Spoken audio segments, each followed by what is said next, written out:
Hello everyone, welcome to my channel. आज की इस वीडियो में हम 4 लेयर वाले गरारा की कटिंग और स्टिचिंग करेंगे। इसके मेजरमेंट्स मैंने स्क्रीन पर दिए हैं। तो चलिए सबसे पहले पेपर पर देखते हैं कि ये किस तरीके से कट होगा। तो यहाँ देखिए इस तरीके से इसकी 4 लेयर रहेंगी। अब इसके बाद देखिए जो इसकी पहली लेयर है, यहाँ पर ये इसके थाइस तक की लेंथ रहेगी 17 इंच की। इसके बाद नीचे वाली लेयर की तैयार लंबाई रहेगी 7 इंच की। इसमें आधा इंच ऊपर की तरफ स्टिचिंग में चला जाएगा और आधा इंच नीचे की तरफ। तो 1 इंच का यहाँ पर हम स्टिचिंग मार्जिन ऐड करेंगे। तो टोटल यहाँ पर जो हम लंबाई कट करेंगे वो 8 इंच की कट करेंगे। और सेम इसी तरीके से थर्ड और फोर्थ लेयर हैं, उनकी लेंथ भी हम 8 इंच की कट करेंगे। इसके लिए मैंने 3.5 मीटर कॉटन का फैब्रिक यूज़ किया है। तो कपड़े को मैंने यहाँ पर सिंगल फोल्ड करके रखा है। अब इसके ऊपर की तरफ मैंने आधा इंच का मार्जिन रखा है फोल्डिंग के लिए। अब इसके बाद जितनी चौड़ी आप इलास्टिक डालना चाहते हो, इलास्टिक को हम यहाँ पर रखेंगे और इस तरीके से निशान को स्ट्रेट कर लेंगे।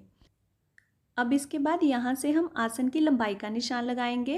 तो आसन के लिए सिंपल सा फॉर्मूला है, जितना भी आपका हिप राउंड है उसको 3 से डिवाइड करके यहाँ पर मार्क कर लें। इसमें आसन हल्का सा लूज़ ही पहना जाता है, इसीलिए हमने यहाँ पर 3 से डिवाइड करके आसन को मार्क किया है। अब यहाँ पर हम अपने हिप मेजरमेंट की मार्किंग करेंगे। तो जितना भी आपका हिप राउंड है उसको यहाँ पर 4 से डिवाइड करें और उसमें 1.5 इंच की लूजिंग ऐड करके यहाँ पर मार्क कर लें। अब इस निशान को हम ऊपर स्ट्रेट ज्वाइन कर देंगे। इस निशान को मिलाने के बाद अब यहाँ से 2 इंच पर हम अपने आसन की गोलाई डालेंगे। अब यहाँ से हम अपनी फर्स्ट लेयर की मार्किंग करेंगे, जिसकी लंबाई थी 17 इंच की। अब इस निशान को हम स्ट्रेट कर देंगे।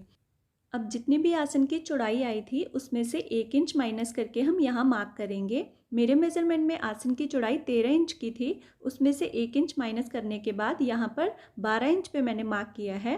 अगर आप थाई से टाइट फिटिंग में चाहते हैं तो ये निशान आप 1.5 से 1.25 इंच कम पे भी लगा सकते हैं। अब इन मार्किंग्स पे कटिंग करने के बाद हम दूसरा पैनल कट करेंगे। तो जो नीचे की तरफ फैब्रिक फोल्डेड है उसके ऊपर हम इस तरीके से इसको रखेंगे और सेम इसी तरीके से दूसरा पैनल भी कट कर लेंगे। तो देखिए यहाँ पर मैंने दूसरा पैनल भी कट कर लिया है।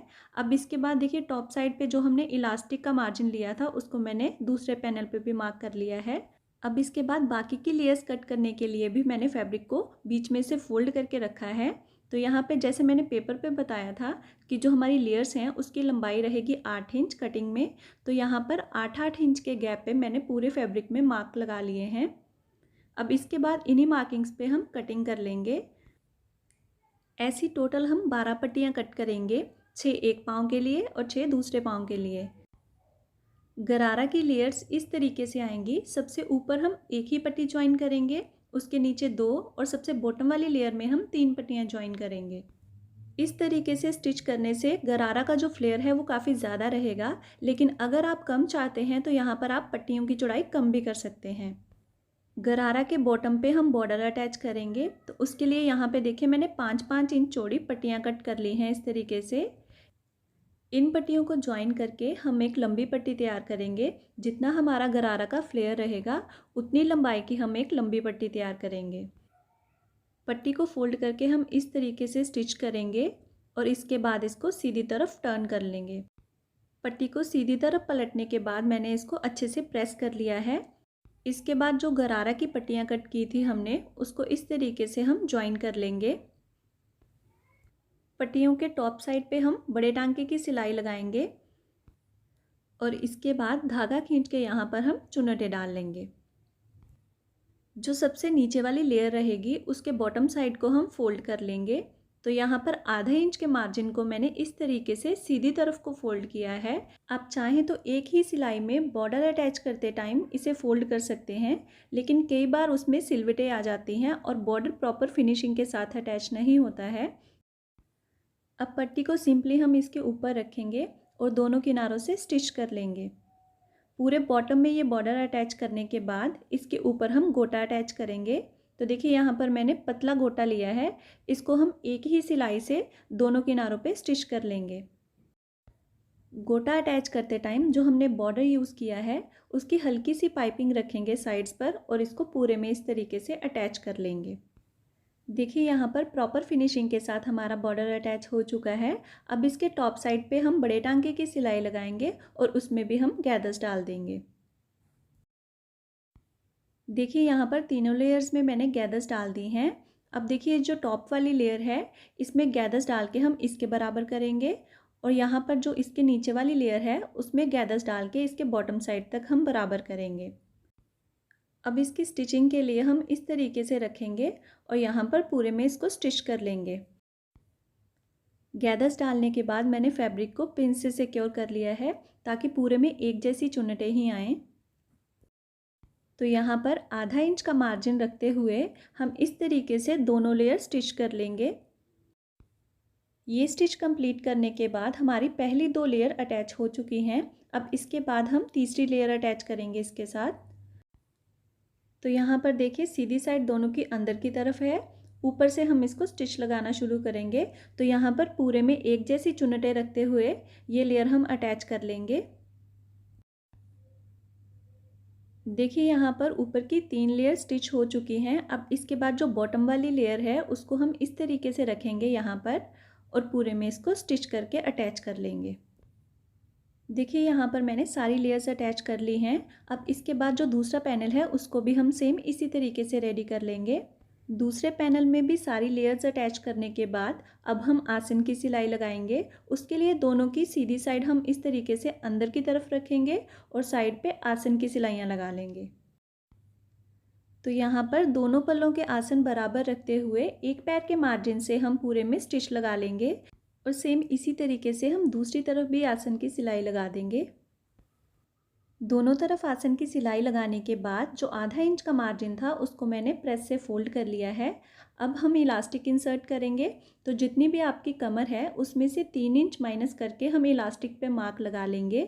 मेरे मेज़रमेंट में कमर है 30 इंच की, मैंने यहाँ पे 27 इंच पे मार्क लगा लिया है। अब इसके बाद देखिए जो आसन का जॉइंट था उसके ऊपर हम इलास्टिक को इस तरीके से रखेंगे और ऊपर से रफ स्टिच लगाएंगे। रफ स्टिच लगाने के बाद इलास्टिक को हम इस तरीके से अंदर की तरफ रखेंगे और पूरे राउंड में ये स्टिच लगाएंगे। ये स्टिच हमारा इलास्टिक पर नहीं आना चाहिए। ये स्टिच हम 3 इंच पहले ही रोक लेंगे और इलास्टिक पे जो 27 इंच पर हमने निशान लगाया था उसको खींच के हम बाहर निकाल लेंगे और इस निशान पे हम इलास्टिक को कट कर लेंगे। इसके बाद दूसरे एंड पे जो हमने रफ स्टिच लगाया था उसको निकाल लेंगे और यहाँ से इलास्टिक का दूसरा एंड बाहर निकाल लेंगे। अब इलास्टिक के दोनों एंड्स को हम इस तरीके से रखेंगे और ऊपर से पक्की सिलाई लगा देंगे। अब इसके बाद इलास्टिक को हम अंदर की तरफ करेंगे और ऊपर से सिलाई कंप्लीट कर लेंगे। इस तरीके से इलास्टिक बहुत ही फिनिशिंग के साथ इंसर्ट होती है। तो पूरे में ये स्टिच कंप्लीट करने के बाद इलास्टिक को खींच के हम बराबर कर लेंगे। अभी यहाँ पर हम डोरी इंसर्ट करेंगे। तो उसके लिए देखिए आधा इंच के मार्जिन से इलास्टिक के टॉप साइड पे हम स्टिच लगाएंगे और आधा इंच के मार्जिन से इलास्टिक के बॉटम साइड पे हम स्टिच लगाएंगे। दोनों तरफ स्टिच लगाने के बाद हम इसके सेंटर में डोरी इंसर्ट करेंगे। तो इस तरीके से इलास्टिक को खींचते हुए हम इसके टॉप साइड और बॉटम साइड पे स्टिच लगा लेंगे।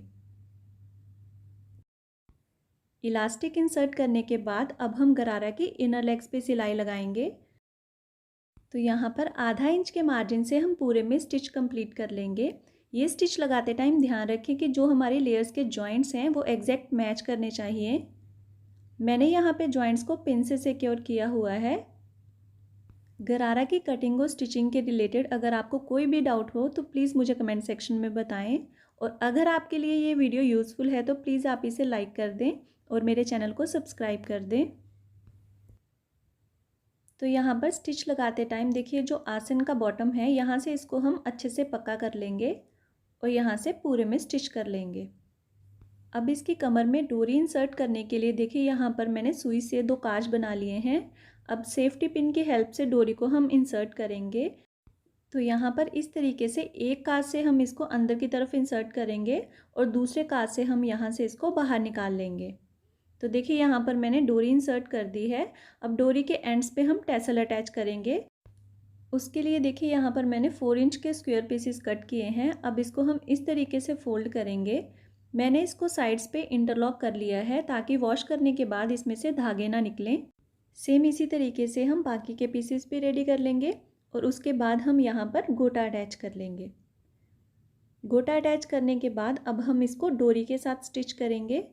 तो डोरी में स्टिच करने के लिए देखिए यहाँ पर इसको इस तरीके से रखेंगे और इसके साइड पे हम स्टिच लगा लेंगे। ये वीडियो मेनली गरारा की कटिंग और स्टिचिंग के रिलेटेड है, लेकिन फिर भी फैब्रिक टैसल बनाने में अगर आपको कोई भी प्रॉब्लम आती है तो प्लीज़ मुझे कमेंट सेक्शन में बताएं। अब पूरी डोरी में 2 इंच के गैप से हम बाकी के टैसल अटैच कर लेंगे। इसी के साथ गरारा की स्टिचिंग कंप्लीट हो चुकी है। अगर आपको वीडियो अच्छा लगा हो तो प्लीज़ आप इसे लाइक कर दें और चैनल को सब्सक्राइब कर दें। Thanks for watching.